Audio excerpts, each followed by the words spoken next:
آیا نمبر 55. اللہ کا کو یوز ہوتا ہے خبردار ہو جاؤ، خوب یاد رکھو، بھول نہ جانا، یاد رکھنا اس بات کو، اللہ ان للہ ما فی السماوات والارض، یاد رکھو یہ حقیقت ہے، یہ کونینی تکوینی، یہ حقیقت حقانیت اللہ کی، اللہ ہی ہے جو زمین و آسمان کا مالک ہے، اسی کی ملکیت ہے۔ سماوات آسمان کو جمع کے صیغے میں بول رہا ہے اللہ، زمین کو ویسا نہیں آ رہا ہے، زمین ایک ہی سنگولر میں آ رہا ہے، حالانکہ زمین بھی بہت تھے لیکن اسے ہمیشہ سنگولر کا صیغہ ہی استعمال ہوا ہے، اب اس کا کیا راز ہے وہ اللہ ہی جانے۔ آسمانوں کو آسمان کو جمع کے صیغے میں آتا ہے، ہمیں آسمان نہیں بولتے، آسمان ہی بولتے ہیں، لیکن جہاں بھی آ رہا ہے عربی میں سماوات آ رہا ہے، سما نہیں آ رہا ہے، سماوات جمع کا صیغہ آ رہا ہے۔ تو یہاں جو بھی آسمانوں میں ہے اور زمین میں ہے سب کی ملکیت، سارا اختیار اللہ کے ہاتھ میں ہے۔ اور ایک دوسری بار بھی اللہ آ رہا ہے، خبردار ہو جاؤ، خوب جان لو، خوب یاد رکھو، اللہ ان وعد اللہ حق ولکن اکثرهم لا يعلمون، یاد رکھو اس بات کو کہ انا یقیناً وعد اللہ کا وعدہ حق ہے،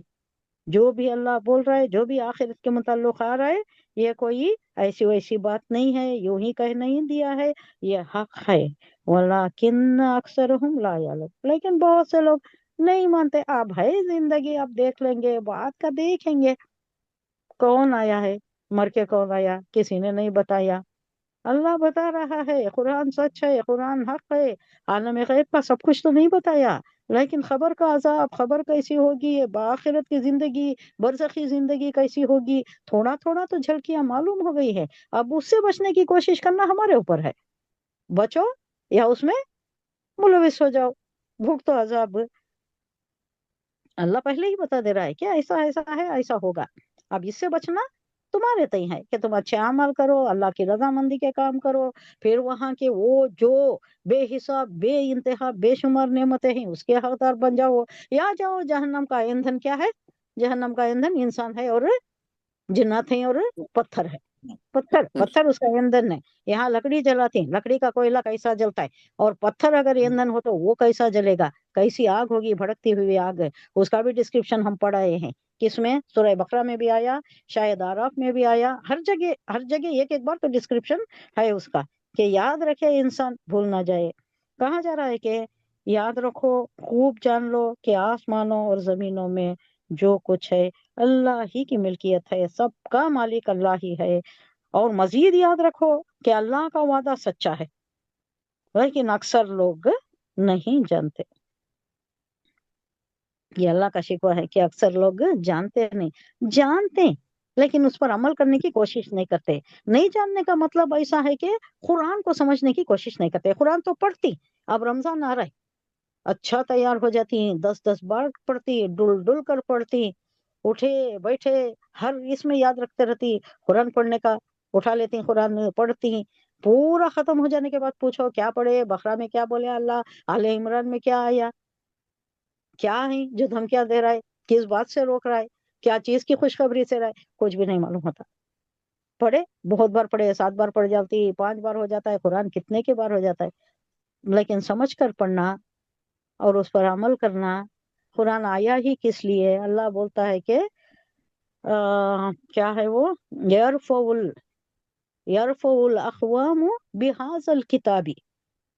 یرفع اللہ اقوام بهذا الکتاب، اللہ اٹھاتا ہے اقوام کو اس کتاب کے ذریعے، یہ کتاب کو اگر تم تھام لیں، اس پر عمل پیرا ہو جائے، اسے بھولے نہیں اللہ کے احکامات کو، تو اللہ اقوام کو اٹھاتا ہے، یعنی ان کو سربلندی عطا کرتا ہے، غلبہ عطا کرتا ہے، ہوا نا، خلافت راشدہ تک تو چمکی، اسلام کا کیسا غلبہ ہوا، اسلام سارے اس پر ڈنکا بج گیا اسلام کا، لیکن اس کے بعد آہستہ آہستہ جو ہم قرآن کو چھوڑتے گئے تو کیا ہوا، یہ حالت ہو گئی، اب جو حالت ہوئی ہے، ہر ایک سے ڈرنا، کیا کیا ہونے والا ہے، کیا ہو رہا ہے، خالی نیوز پڑھنا اور پریشان ہوتے رہنا، یہ کئی کو ہوا، تم خار ہوئے تارک قرآن ہو کر، جواب شکوہ میں اللہ سے اقبال جب جو شکوہ کر رہے ہیں کہ اللہ تو لوگ غیار کو کتنا دیا ہے نا، مسلمانوں کو کئی کو وعدہ ہو رہا ہے، وعدہ قصور ہے، وہ حقیقت میں تو کچھ بھی نہیں ہے، بات کا ہے نا کئی کو، اب کیا بھی نہیں ہے نا۔ اللہ کیا بول رہے، مسلم آئی ہوئی اغیار تو ملے حور و قصور، تم تو تارک قرآن ہو گئے نا۔ تارک بولے تو ترک کرنے والا، قرآن کو بھی ترک کر دیا، تعلیمات کو بھی ترک کر دیا، سب پسے چھوڑ کر دنیا میں مل گئے نا، تم دنیا میں آ گئے، دنیا پرستی میں آ گئے، تو تمہارا یہ حال ہوا۔ وہ تمہارے باپ اجداد آبا و اجداد تھے جن کو سب کچھ دیا تھا، خلافت راشدہ گزری اور کیسے کیسے حالات گزرے، کیا کیا فتح کیے، فاتح تھے مسلمان۔ ایک وقت ہماری ہسٹری پڑھے تو بہت اچھی ہے، اس کے بعد کی ہسٹری بہت خراب ہے، آنسو بہ جاتے ہیں، خون کے آنسو ہوتا ہے دل ویسی بھی ہے، لیکن اس سے پہلے بہت اچھی ہے۔ تو تمہارے باپ دادا تھے وہ جو قرآن پڑھتے تھے، قرآن کی تعلیمات پر عمل پیرا تھے، اللہ کو یاد رکھے تھے، اللہ کے خوشنودی والے کام کرتے تھے، ہر اس میں عیاشی نہیں کرتے تھے، پیسہ دیا بھی تو جس طریقے سے خرچ کرنا اس طریقے سے کرتے تھے۔ ہاں وہ تمہارے ماں باپ کے تمہارے باپ دادا ہی تھے، لیکن تم کیا ہو، تم تو آ گئے نا، دنیا پرستی میں آ گئے، بھول گئے اللہ کو، تارک قرآن ہو گئے، ترک کرنے والے ہو گئے۔ نماز کو کون جاتا ہے؟ فجر کی نماز میں کتنے رہتی لوگ، مقتدی کتنے، مصلی کتنے رہتے، نام کے چند۔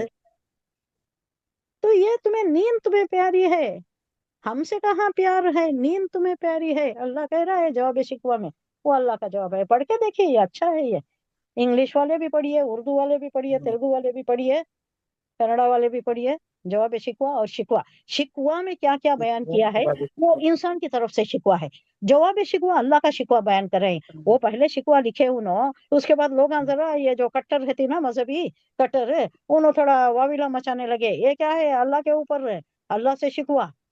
تو جواب شکوہ لکھے کہ اللہ کا جواب۔ ہاں صحیح ہے، دوسروں کو مل رہا ہے، مسلمان تھوڑا پریشان ہے، لیکن کئی کو پریشان ہے۔ تمہارے آبا و اجداد کیسے تھے، کیسی علم برداری کرتے تھے، اسلام کے اس میں کیسا تھے انہوں، نمازوں میں کیسا تھے، اللہ کی تعلیمات پر عمل پیرا کیسا تھے، اور تم کیا ہو، تم تو دنیا میں مست ہو، مگن ہو، اس میں بہ گئے ہو دنیا میں، تو تمہارا یہ عذاب ہوا، تارک قرآن ہو گئے تم، تارک نماز ہو گئے تم، تو تمہارا یہ انجام ہوا۔